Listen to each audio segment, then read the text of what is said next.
মদিনার নবী বলেন গুনাহগার হয়ে যদি কবরে যাও, ওই কবরে গুনার কারণে দুই পার্শ্বের মাটি তোমাকে চাপ দিবে। কবরের মধ্যে একটা নয় দুটো নয় 70 থেকে 99টা সাপ, জাহান্নামের আগুন কবর ভরে যাবে। বালিশে মাথা লাগায় চিন্তা করো, যদি তোমার অন্তর বলে কোরআন সত্য, হাদিস সত্য, গুনাহ নিয়ে কবরে গেলে আযাব হবে তাও সত্য। আল্লাহর কাছে ক্ষমা চাও রে যুবক। তোমার আমার মতো যুবক তাকায় দেখো, স্কুলে পড়ে, কলেজে পড়ে, এক ওয়াক্ত নামাজও বাদ দেয় না। জবাব দাও, তুমি কেন পারবা না?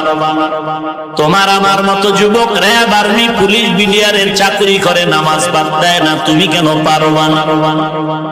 কয়দিন আর যৌবনের বাহাদুরি করবা?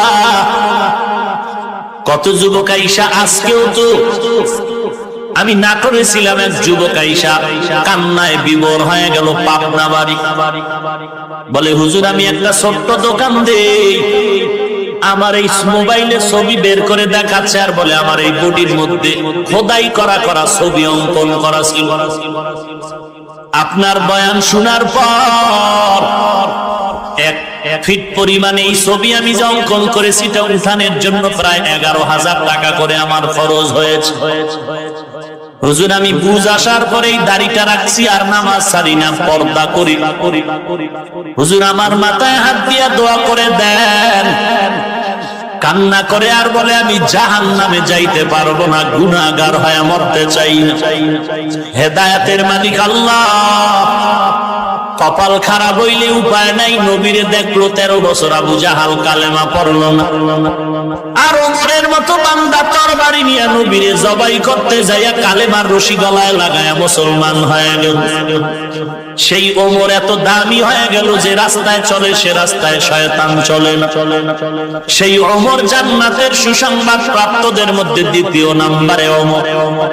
ঈদের দিন দরজায় তালা লাগায় কান্না করে। আবু হুরায়রা বলেন কাঁদেন কেন? বলে জাহান্নামের ভয়।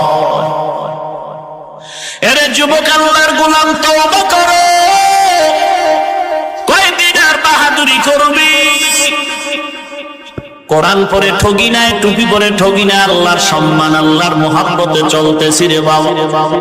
স্কুলে পড়ো, কলেজে পড়ো, আমার একটা দাবি, তুমি কোরআন শিখো, নবীর তরিকায় চলো, 5 বেলার নামাজ পড়ো, মা বাবার খেদমত করো, দেশের বিরুদ্ধে ষড়যন্ত্র করিও না, জাতির বিরুদ্ধে ষড়যন্ত্র করিও না, আল্লাহ ওয়ালার সোহবতে থাকো, আলেম ওলামাদের পরামর্শ নিয়ে জিন্দেগি চালাও। কয়দিন আর বাহাদুরি করো?